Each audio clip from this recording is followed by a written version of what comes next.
ঘরের মাঠে মুম্বাইকে হারিয়ে প্রথম দল হিসাবে আইপিএল 2024-এর প্লে অফের টিকিট নিশ্চিত করল কলকাতা।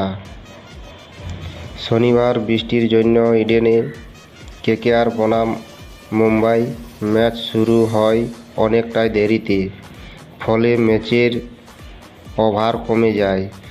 ম্যাচ অনুষ্ঠিত হয় 16 ওভার করে। টসে জিতে মুম্বাই প্রথম ফিল্ডিং করার সিদ্ধান্ত নেন। কেকেআর 16 ওভার 7 উইকেট হারিয়ে 157 রান তুলে দলে সব থেকে বেশি রান করে ভেঙ্কটেশ আয়ার 21 বলে 42 রান করে। নীতিশ রানা 23 বলে 33 রান করে। 12 বলে 20 রান করে রিঙ্কু সিং। 14 বলে 24 রান করে আন্দ্রে রাসেল। 8 বলে 17 রান করে অপরাজিত থাকে রমনদীপ সিং। 2 বলে 2 করে মিচেল স্টার্ক। 10 বলে 7 রান করে শ্রেয়স আয়ার। 5 বলে 6 রান করে ফিল শট। 0 রানে বোল্ড হয়ে যান সুনীল নারায়ণ। মুম্বাইয়ের জসপ্রীত বুমরা 4 ওভার 39 রান খরচ করে 2টি উইকেট নেন। পীয়ূষ চাওলা 3 ওভারে 28 রান দিয়ে 2টি উইকেট নেন। 3 ওভার 31 রান দিয়ে 1টি উইকেট নেন তুষার।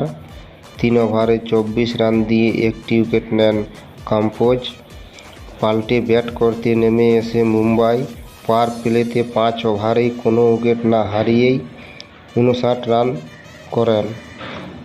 এমআইয়ের ওপেনিং জুটিতেই 65 রান করে, তবে তারা পরেও 16 ওভারে মুম্বাই 8 উইকেট হারিয়ে মাত্র 139 রানেই আটকে যায়।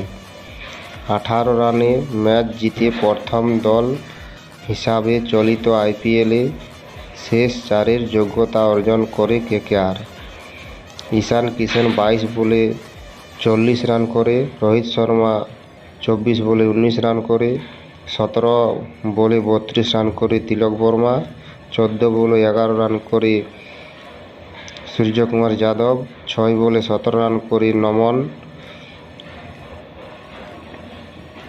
হার্দিক 2, নেহাল 3, কম্পোজ 2, চাওলা 1 রানে যোগ দেন। কেকেআর আন্দ্রে রাসেল 34 রান দিয়ে 2টি উইকেট নেন।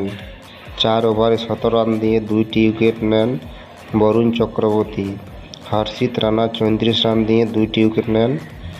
সুনীল নারায়ণ 21 রান দিয়ে 1টি উইকেট নেন। ম্যাচের সেরা হলো বরুণ চক্রবর্তী। ভিডিওটি যদি ভালো লাগে থাকে প্লিজ লাইক করে শেয়ার করুন।